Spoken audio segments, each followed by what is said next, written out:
ngasi nungthil phongbasi phongda March ki tang 13 Manipur top channel gi paw khada update tawjage Nizamuddin thauram da saruk yaruba miyoi taret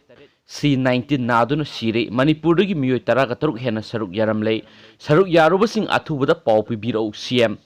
Delhi gi manung sanba Nizamuddin tha asigi se tara humdui gi taraga ma faw pangthokiba Muslim singi tablighi Jamar congregation da saruk yaruba Telangana dagi miyoi taruk C-19 positive oiduna siri heiri hauzik fawbada Nizamuddin gi thauram da saruk yaruba yawn Nizamuddin gi akoibada leba miyoi kunga tare amasu positive oire haba khangba ngamkhre loinana thauram asida saruk yaruba miyoi satre Delhi gi Nizamuddin da quarantine tawduna thamkhre heiri paw asina hai Nizamuddin da pangthokiba thauram aduda malem gi oina hanadagi C-19 gi saitheng phangleba lebak singdagi lakpa miyoi singsu saruk yakhi haba khangba ngamle heiri lebak sing adudi Thailand Malaysia amadi Philippines Saudi Arabia Indonesia Dubai Uzbekistan singmani heiri thauram asi pangthokhraba matungda lebak asigi tongan ba state singdagi saruk yaruba khara C-19 positive oire haiba khanglakhibani Nizamuddin gi thauram da miyoi lising ahum rom punki hainasu paw amana heiri oirakliba phibam asida Nizamuddin gi akoibada leiba miyoi lising anirom hauji quarantine tobigi thabak sataba hokre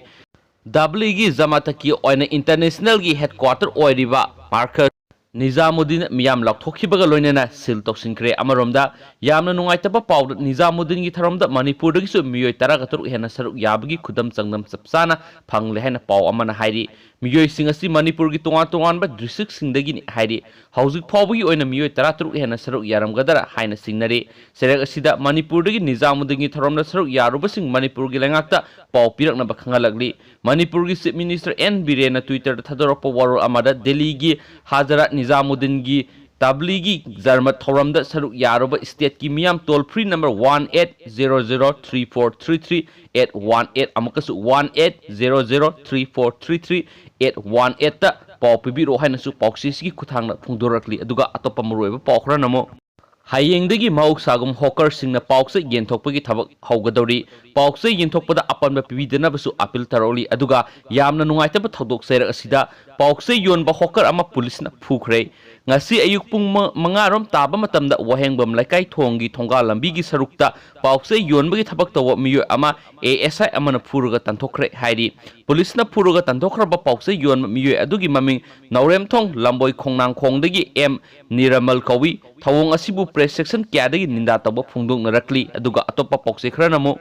hauji laina laisat C-19 gi oiba update pizage India gi siba masik nipugo teret yoksinkhre aduga nauno maudraga humdoi positive oiduna lising muga samri gi nipu positive oire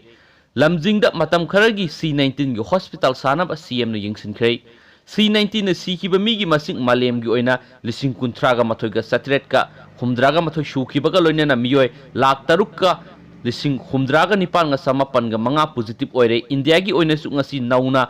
inau nauba miyoi tara siduna hauzik phawbada puna miyoi nipuga teret sire Manipur gi oina di positive oiba amadigi hendri malem gi oina US na khwaidigi positive oiba lebak oire amaromda laina asigi horok phamni hairiba China da matam sang na C-19 na lockdown tawruba adu ngasi thabak suba hokre hairi laina asina maram oiduna malem gi lebak sing hauzik lockdown tawduna pumthing libane adubo China da ngasi digi mahok sagom factory sing office sing thong hanganduna thabak tawba honkre amaromda ngarang thapal phumlo lokolda phamung chani leba quarantine center ama sana balengang na yingsiluraba matung ngasi C-19 gi oiba matam kharagi temporary hospital ama lamjingda sananaba CM na luchingba mihut kangbu ama yingsinan girhainisu paukseji gi khutang na phungduragde aduga mayam aina pabada sokibi yorsimam ngakpigani aduga update anong lakpa pijarake sia losinjrage thank you